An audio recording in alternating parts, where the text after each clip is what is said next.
पड़ता। विल के साथ वर्ब का बेस फॉर्म आता है, सेकेंड फॉर्म नहीं आता।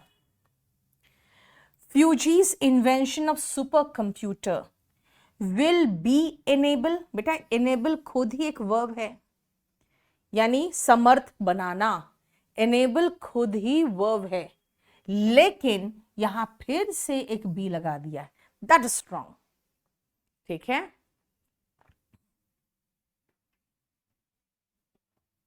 देखो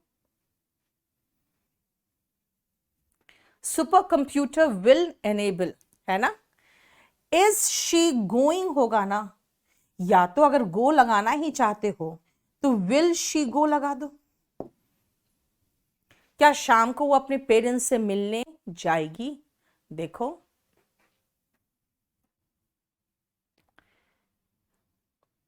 बी इसलिए नहीं होगा बेटा क्योंकि बी भी लगाओगे और एनेबल भी लगाओगे, ऐसे कैसे होगा, है ना। शाल कैसे आएगा, इट के साथ तो विल आएगा ना।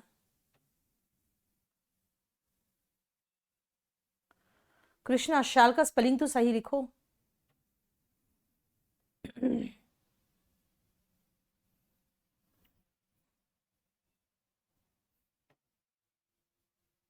हाँ, विल बी एबल टू कर सकते हो, विल बी एबल टू कर सकते हो बिल्कुल, क्योंकि एनेबल हटा के अगर एबल टू लगा दोगे तो भी चलेगा।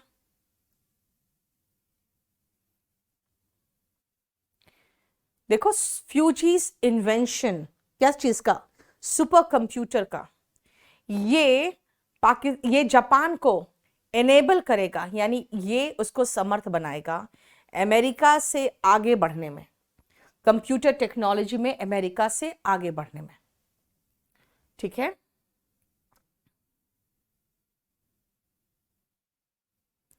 अब आओ जो मैंने आपको कहा था विल और शाल में डिटेल में कराऊंगी। सबसे पहले खुद सोचो, अगर मैंने आपको कहा आई और वी के साथ शाल आता है, बाकी के साथ विल आता है, तो फिर मैंने अपनी बात ही काटी ये कह के कि भाई मॉडर्न टेक्नोलॉजी में तो सबके साथ विल लगा दो, कोई फर्क नहीं पड़ेगा, है ना। लेकिन उसके बाद और भी कुछ प्रॉब्लम्स होते हैं विल और शाल में, जो जरा एक बार देख लो तो, हालांकि ये एग्जामिनेशन पॉइंट ऑफ व्यू से इंपॉर्टेंट नहीं है।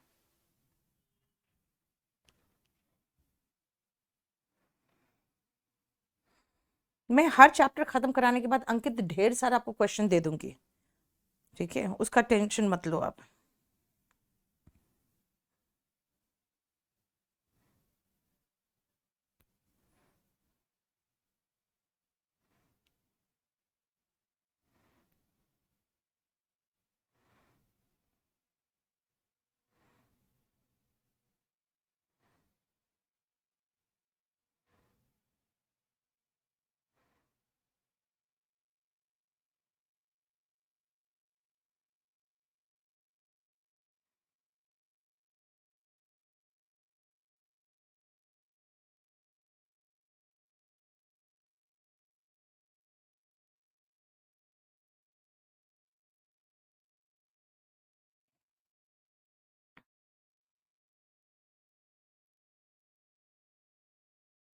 हो गया, चलो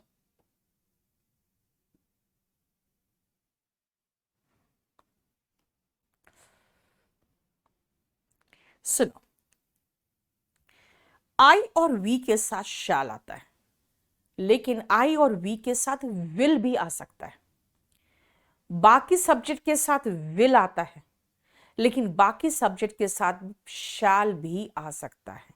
कहा, डिटर्मिनेशन, डिटर्मिनेशन का मतलब होता है दृढ़ निश्चय, प्रॉमिस यानी वादा, थ्रेट यानी धमकी, और कमांड वगैरह, इसमें कमांड दिया ना, हाँ दिया है, थ्रेट धमकी, एडवाइस सलाह, और कमांड यानी आदेश।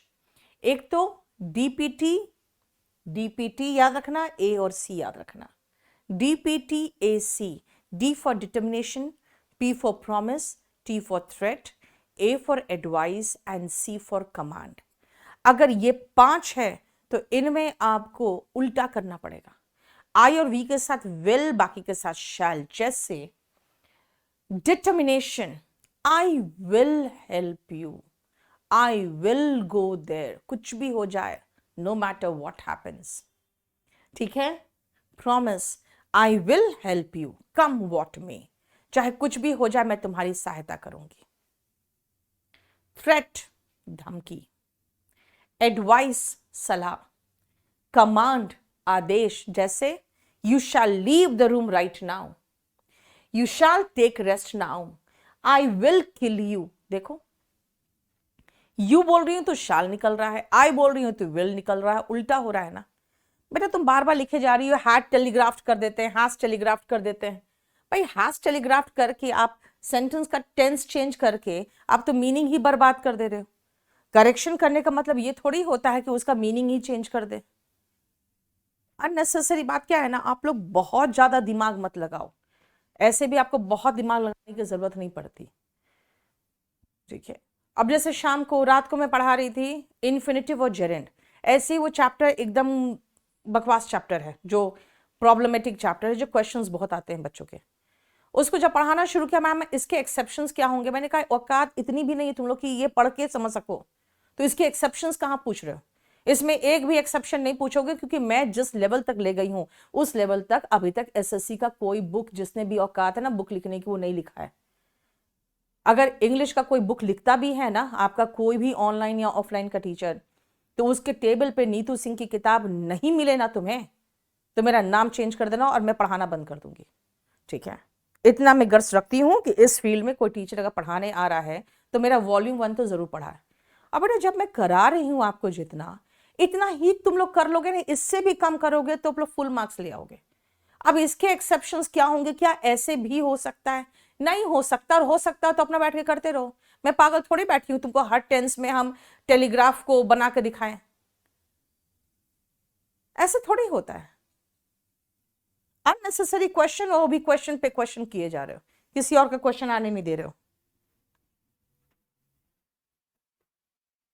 मैं आपको फ्रैंकली बताऊं, अगर मैं सबका मैसेज खोल दूं ना, सबको एक दूसरे को देख सकते हो मैसेज, अगर वो खोल दूं ना, तो पता क्या होगा, मतलब बाकी लोग उसको उठा के बाहर फेंक देंगे क्लास से कि इतना वाहियात क्वेश्चंस रहता है।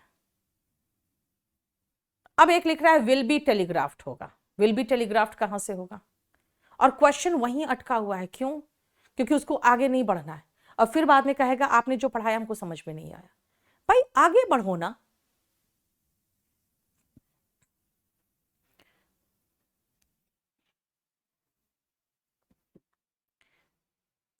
जरा देखो पढ़ा ध्यान से।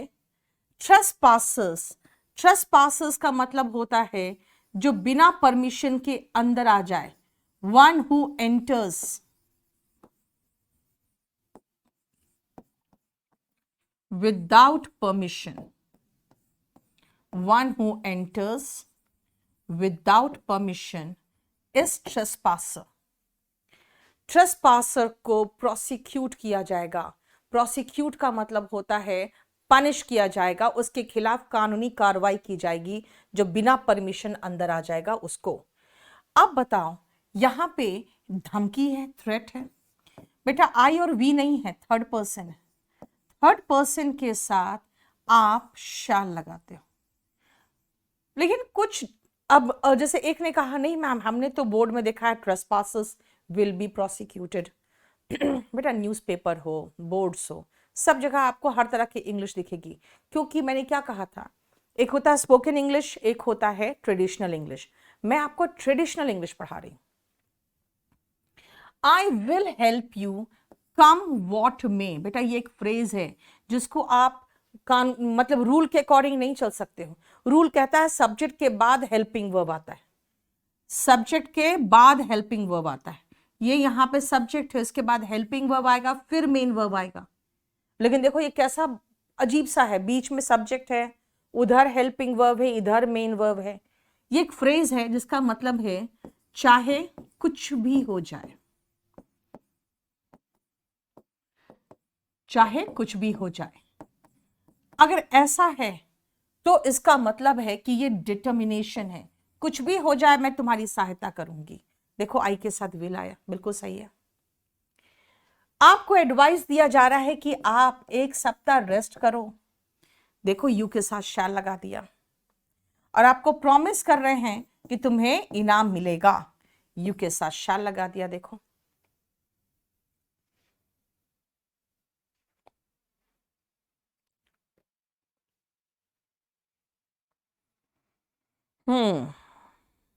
आप मुझे ये सलाह सही दे रहे हो। You shall ignore all the comments.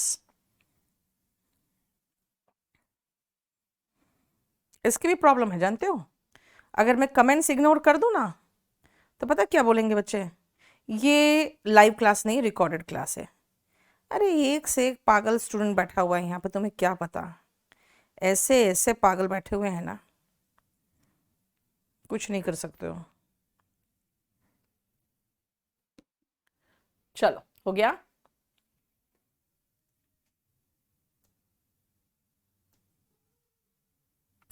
लेकिन ध्यान से सुनना, अगर हम अपने आप को बहुत बड़े ग्रामेरियन समझ के एकदम कहेंगे, देखो तुमने जो ये कहा है ना, तुमने जो ये सेंटेंस कहा है, ये सेंटेंस देखो गलत है, इसमें ये होना चाहिए, है ना।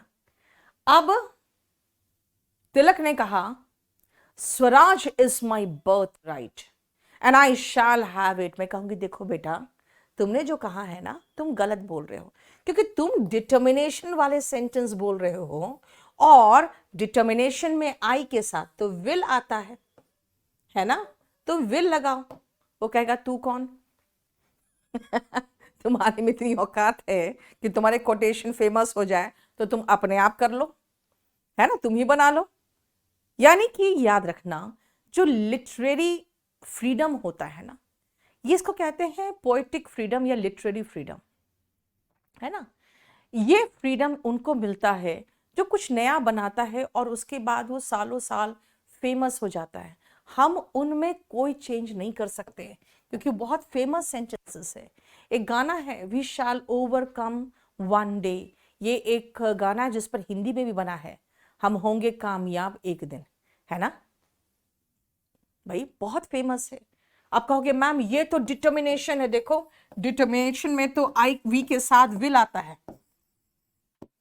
भाई वो वर्ल्ड फेमस सॉन्ग हो चुका और वो इतना मतलब बहुत फेमस सॉन्ग हो गया। अब वो इतना फेमस सॉन्ग करने के बाद अब आप कहोगे ना ना देखो तुमने गलत लिखा है, तो कहेगा तू कौन। हाँ, इसीलिए लिटरेरी फ्रीडम होता है, अगर उसमें है गलती है या कुछ भी है प्रॉब्लम है, हम उसमें कोई छेड़छाड़ नहीं कर सकते। वो किसी की कृति है, वो किसी की कृति है। श्वेता, ये सब चीजें बेटा आप है ना मेल करो, मुझे नहीं पता ये सब चीजें। कॉपीराइट प्रोटेक्शन के अपने अपने तरीके इस्तेमाल किए हुए हैं केडी लाइव ने।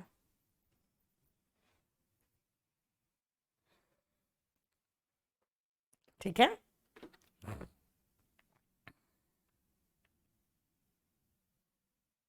अब हम कॉन्टिन्यूअस टेंस में पहुंचने वाले हैं, लेकिन मुझे लग रहा है आज मैं यहीं तक छोड़ दूं क्योंकि मैं वोकैबुलरी करवा दूं थोड़ा सा आज। देखो तो हम लोग ने थर्ड नंबर कंप्लीट किया था। हम्म,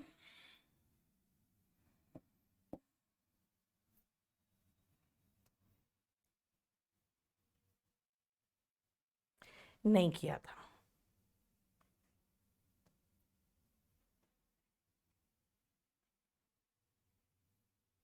हमने 30 तक किया था ना। चलो 31st में आते हैं। इसमें जो वर्ड्स आपको दिखेंगे, मैग्ना, पहले तो जो इसमें रूट है वो मैं मार्क कर दूं। मैग्ना मतलब होता है बिग, और जो यहाँ पे ये वर्ड है वर्च्यू दिख रहा है मुझे, जिसका मतलब होता है वर्च्यू जो है, खैर वर्च्यू का मतलब ही होता है, क्या जरूरत लिखने का। चलो इसका मैं एंटोनिम खाली लिख देती हूँ,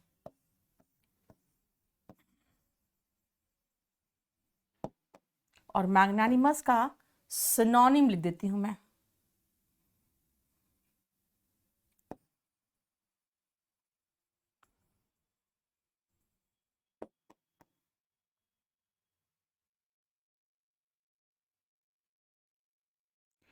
यहां पे इसका एंटोनिम लिख दूं मैं।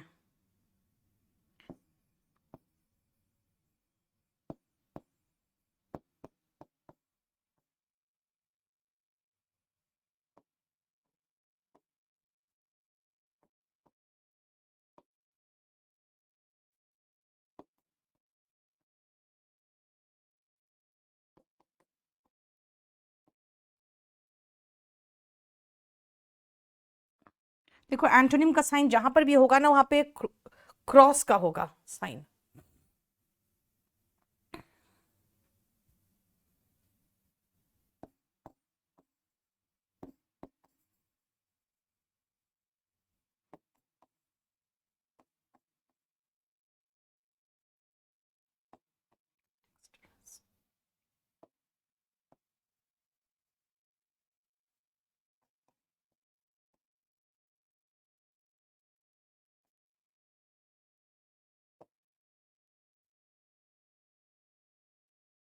और वर्चुअसो का अगर एंटोनिम देखोगे, देखो अपोजिट साइन लगाया मैंने,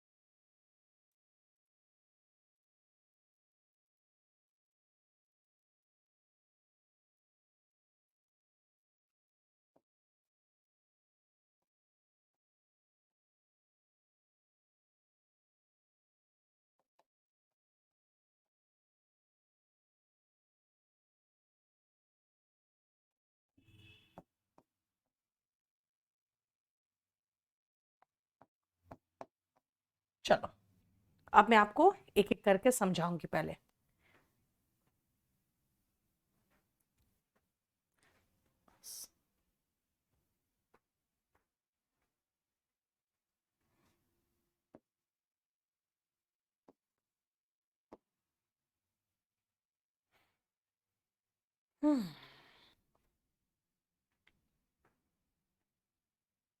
यस दिनेश, बिल्कुल समझ रहे हो कहाँ से बना हुआ है, बस एक बार रीड कर लो बहुत बढ़िया से।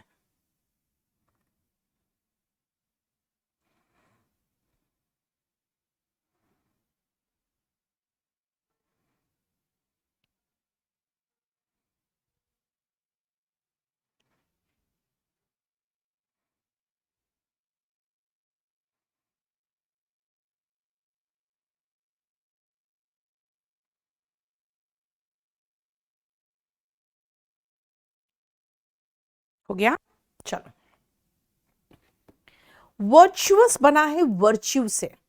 वर्च्यू का मतलब होता है अच्छाई। बेटा ये कोई पेज में नहीं है प्रियंका, ये आपको शीट्स मिल जाएंगे, क्योंकि अभी तक मैंने वोकैब का बुक लिखा नहीं है, ठीक है। और वोकैब का बुक जब लिखने बैठी हूं ना, तब पता चल रहा है यार, दिमाग में फिर बहुत कुछ आता है।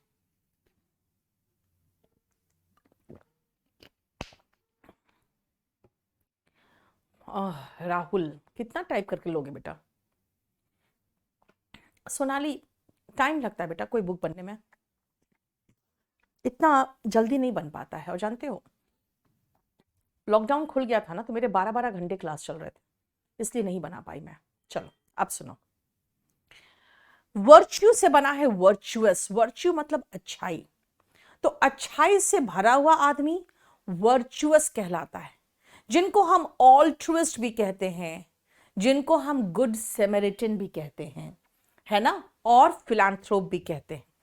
अब अगर पूछोगे आप मैम फिलैंथ्रोप कैसे बना हुआ है, तो मैं इसका बता सकती हूं कि ये जो फिल वर्ड है ना, फिल कहीं पर भी दिखे तो समझ जाना लव है, और ये एंथ्रोप वर्ड कहीं दिखे तो समझ जाना मैन, यानी कि मानव की बात हो रही है।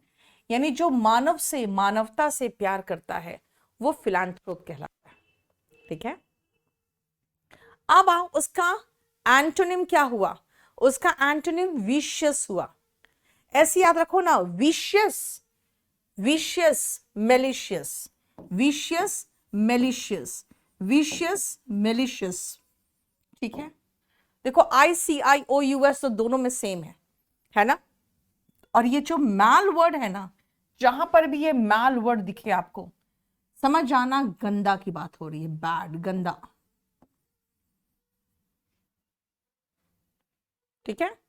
यानी गंदा इंटेंशन रखने वाले जो होते हैं, गंदा सोचने वाले दूसरों के लिए, वो मेलिशियस इंटेंशन रखते हैं, विशियस इंटेंशन रखते हैं, और जो चाहता है कि आपका भी अच्छा हो, सबका भला हो, है ना, वो क्या होते हैं, वो ऑल्ट्रिस्ट, फिलैंथ्रोप, गुड सैमरिटन एंड वर्चुअस होते हैं। क्लियर, समझ में आया? चलो नेक्स्ट, वर्चुअसो। कुछ लोग सोचते हैं कि वर्च्यू है ये भी उसी से बनाना, ऐसा नहीं है। वर्चुअसो होते हैं जिसमें काबिलियत होती है, जो बिल्कुल निपुण होते हैं। निपुण का मतलब क्या हो गया? Adroit, veteran, past master. भाई जो आपका मास्टर है, जैसे टीचर है, आप उससे भी आगे निकल गए तब तो आप पास्ट मास्टर बन गए, है ना। डेक्स्टरस, देखो डेक्स्टरस क्या होता है? डेक्स्टर का मतलब राइट हैंड होता है, तो डेक्स्टरस यानी कि स्किल्ड, ठीक है। डेक्स्टर इनफैक्ट रूट है राइट का, राइट हैंड का, लेकिन वो हम 1 और 2 शीट में ही खत्म हो जाता है, छोड़ो उसको, वो बाद में देखेंगे। Dexterous, adept, deft, skillful, past master, adroit, veteran, ये सब है बहुत माहिर, निपुण अपने क्षेत्र में, अपने काम में। लेकिन कुछ लोग होते हैं नौसिखिए होते हैं, जिनको कुछ करना नहीं आता, ठीक है। वो है वर्चुअसो, नोविस। सलोनी कुछ बनेगा तब ना देंगे बेटा, अभी बुक एकदम बेसिक उसमें है, इसीलिए अभी नहीं दे रहे हैं, वरना जैसे एक एक पोर्शन तैयार होते जाएगा हम आपको देते जाएंगे। Novice, green horn, green, green भी कहते हैं, क्यों कहते हैं ना, बिल्कुल कच्चा है तो ग्रीन कहते हैं, जैसे ग्रीन और ग्रीन हॉर्न। देखो, टायरो, इनेप्ट, कैलो, ये सब क्या है? नौसिखिया। ये सब नौसिखिया का सिनोनिम याद रखना, और ये सब माहिर का सिनोनिम याद रखना, दोनों एक दूसरे का एंटोनिम है। देखो,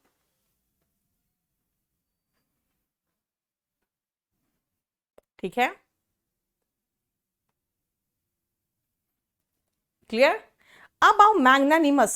मैग्ना का मतलब, जहां भी मैग्ना या मेगा देखो, समझ जाना बड़े की बात हो रही है, ठीक है। बड़े दिल वाला इज मैग्नानिमस।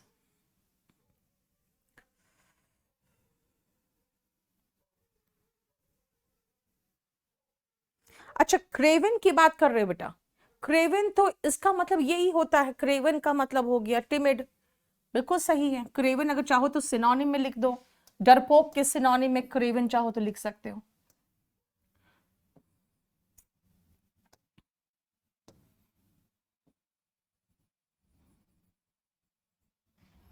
ठीक है, कावर्डली के सिनोनिम में। अब आओ सुनो ध्यान से, मैंने क्या कहा? मैग्ना, मैग्ना मतलब बड़ा हुआ, बड़े दिल वाला। तो बड़े दिल वाला मतलब भाई जो पैसा दान देगा खुल के, आपकी सहायता करेगा, वो क्या होंगे? वो काइंड एंड जनरस, म्यूनिफिसेंट। ऐसे लोग बेटा बेनिफैक्टर भी कहलाते हैं, जो दूसरों को पैसा वैसा देके उनको हेल्प करते हैं ताकि वो सेटल हो जाए, उनका काम चल जाए, वो बेनिफैक्टर होते हैं, ठीक है। नेक्स्ट आप pusillanimous. What is the meaning of pusillanimous? यानी कि पुसी कैट की तरह यार, डरपोक, ऐसे याद रखना ना। पुसिलानिमस का मतलब पुसी कैट, जैसे कि डरपोक, है ना। क्या है देखो, क्रेवन सिनोनिम, अभी जो आपने बताया लिख दिया मैंने, टिमिड, कावर्डली, चिकन हार्टेड, ठीक है, क्लियर। अच्छा, चैरिटेबल, ओके, चलो तुम लोग जब दे ही रहे हो तो मैं लिख दूं।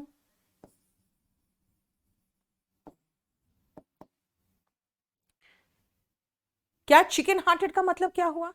चिकन हार्टेड का मतलब हुआ कि जिसका दिल मुर्गी के बच्चे की तरह है ना, यानी कि एकदम डरपोक है। तो अगर चिकन हार्टेड वहां पे है, तो मैं यहां पे चाहूं तो लायन हार्टेड लिख सकती हूं, है ना। निडर, वीर, शेर की तरह, लायन हार्टेड, देखो, ठीक है। तो timid, cowardly, Kraven, chicken hearted मतलब एकदम क्या, बहुत डरपोक, मुर्गी के दिल के जैसा, मुर्गी के बच्चे के दिल जितना करेजियस होगा उतना तुम हो, इसका मतलब यू आर चिकन हार्टेड।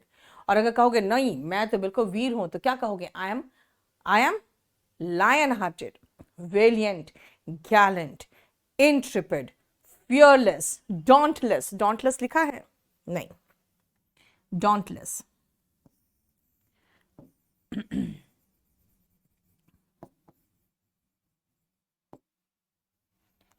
ठीक है, ये सब हो गया वीर का। देखो,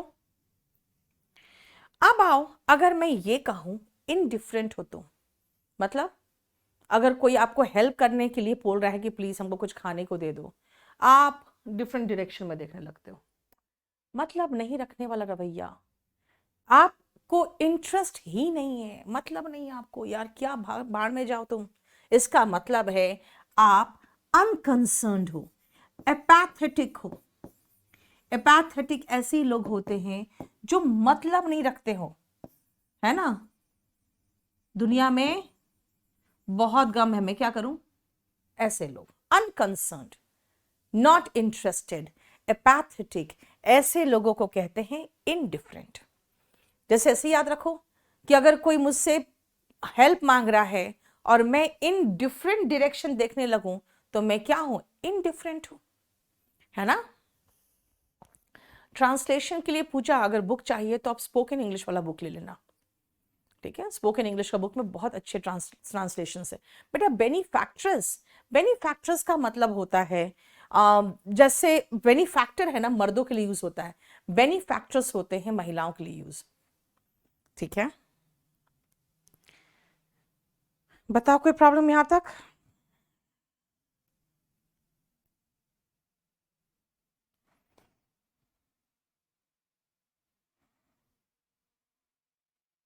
ओके, वेरी गुड, बहुत अच्छा वर्ड दिया आपने मुझे, नॉनशेलेंट, वेरी गुड, बहुत अच्छा, सेम मीनिंग है।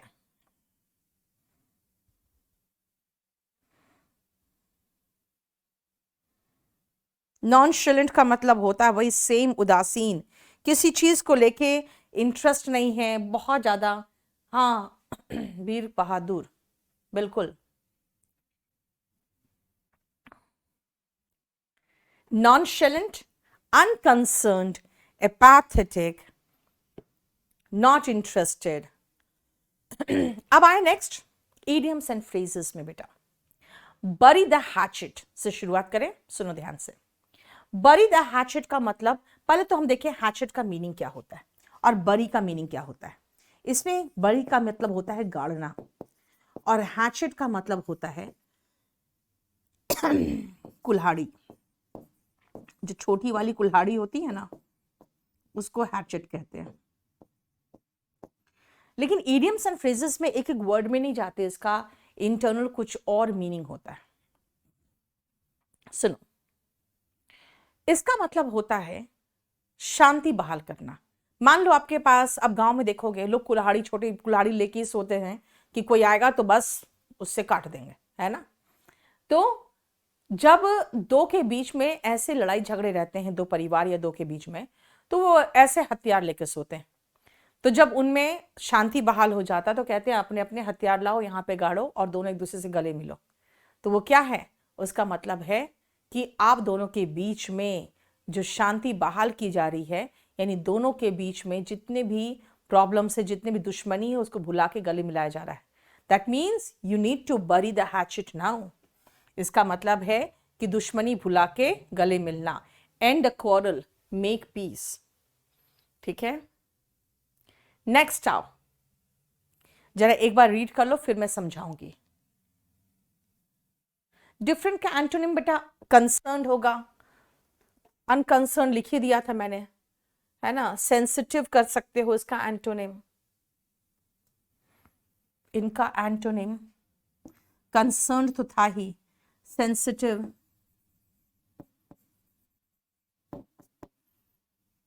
केयरिंग, है ना।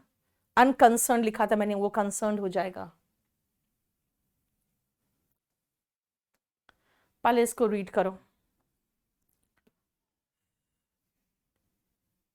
कोई जरूरत नहीं है बीजे, जितना करा रही हो पहले वो करो।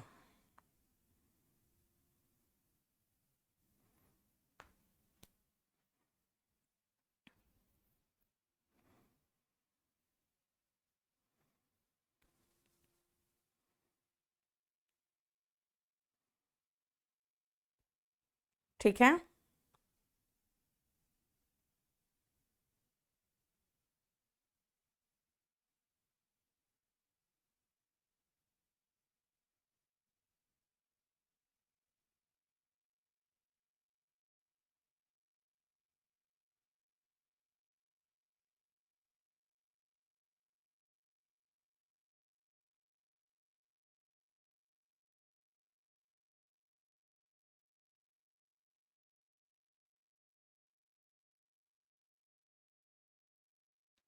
हो गया?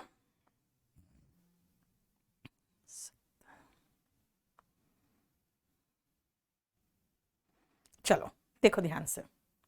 Beat the air, flog a dead horse and plough the sands. पहले ध्यान से समझना, पहले ध्यान से देखो बेटा। यूपीएससी के लिए हमारा बहुत अच्छा बैच शुरू हुआ है अभी हिस्ट्री से, ठीक है? तो वो आप देख लेना, पर सब्जेक्ट भी चाहो तो एडमिशन ले सकते हो आप। ये सारे ईडियम्स है बेटा, ये सारे ईडियम्स है। अब फ्लॉग का मतलब होता है चाबुक मारना, प्लाव का मतलब होता है जैसे खेत वगैरह है ना, उसको जोतते हैं। तो खेत लिखने की जरूरत नहीं है, सिर्फ लिख दूं मैं जोतना। बेटा सैंड्स का मतलब रेगिस्तान होता है, रेत नहीं है, रेगिस्तान, क्योंकि सैंड नहीं है, सैंड्स है।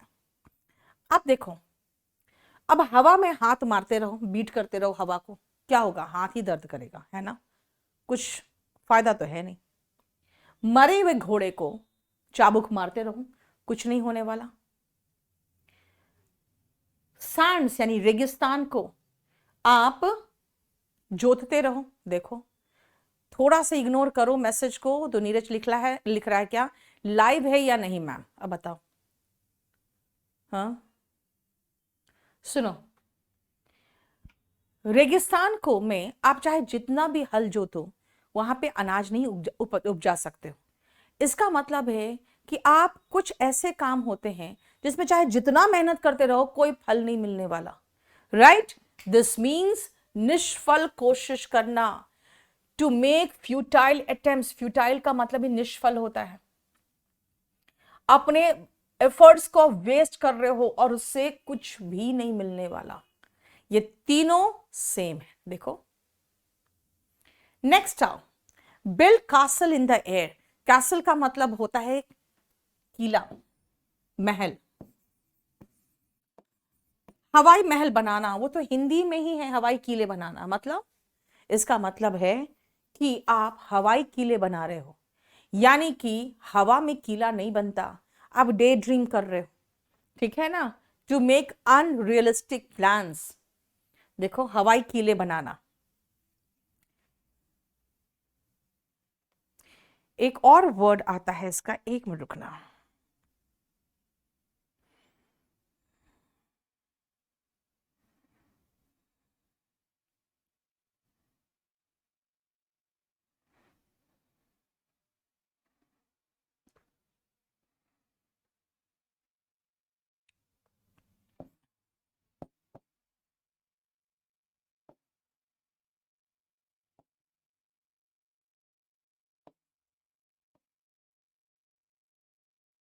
वही हुआ, हवाई किले बनाना मतलब दिन में सपने देखना, है ना? जो चीज पूरा हो नहीं सकता।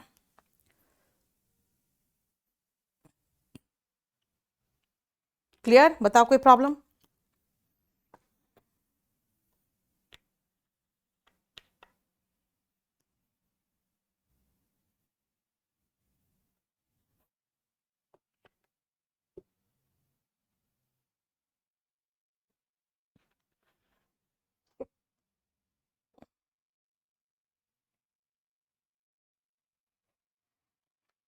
चलो नेक्स्ट आओ।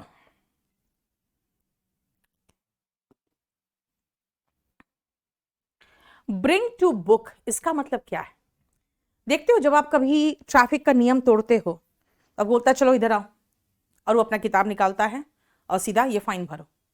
That means you have to pay the fine, you have to bear the punishment. और कहोगे नहीं मेरा प्रॉब्लम हो गया, ये हो गया, तो क्यों किया तुमने, ऐसा किया क्यों? यानी कि यू विल बी क्वेश्चनड। इसका मतलब ब्रिंग टू बुक का मतलब है टू पनिश समवन और make someone explain his behaviour publicly, क्योंकि वहीं पर खड़ा करके आपसे पूछता है भाई किया क्यों तुमने ऐसा काम, है ना? अब आओ लास्ट पेज। इन गुड बुक्स और इन बैड बुक्स, अगर आप अपने बॉस के गुड बुक्स में होते हो, if you are in good books of your boss, तो क्या होगा? वो आपके प्रमोशन की पैरवी करेगा, वो आपका अच्छा रिपोर्ट बना के सीनियर्स को भेजेगा, है ना? कंपनी के हेड को अच्छा रिपोर्ट भेजेगा। And if you are in bad books of your boss, then he will talk against you, right? Hiatus, what is the meaning of hiatus? एक small break या थोड़ा सा ठहराव जिस समय कोई भी काम नहीं हो रहा है ना? Like we thought, जैसे कहा था ना 21 दिन में कोरोना को भगाएंगे, we thought we are just going to enjoy a hiatus, है ना? पता चला कि भाई वो साल भर का लॉकडाउन हो गया और आज भी हम लोग घर में बैठे हुए हैं. So मतलब समझ में आया क्या कहा? I was very happy because I thought that I was going to enjoy a hiatus. But it turned out to be a nightmare. Right? यानी कि तो बुरा सपना साबित हुआ. And Hobson's choice, बेटा ये एक कहानी से आया है. हॉब्सन एक ऐसा व्यक्ति था जिन्होंने एक सराय खोल के बैठ गया था वो हाईवे पे. अब उस समय गाड़ी मोटर तो होता नहीं था, उस समय लोग घोड़े से सफर करते थे.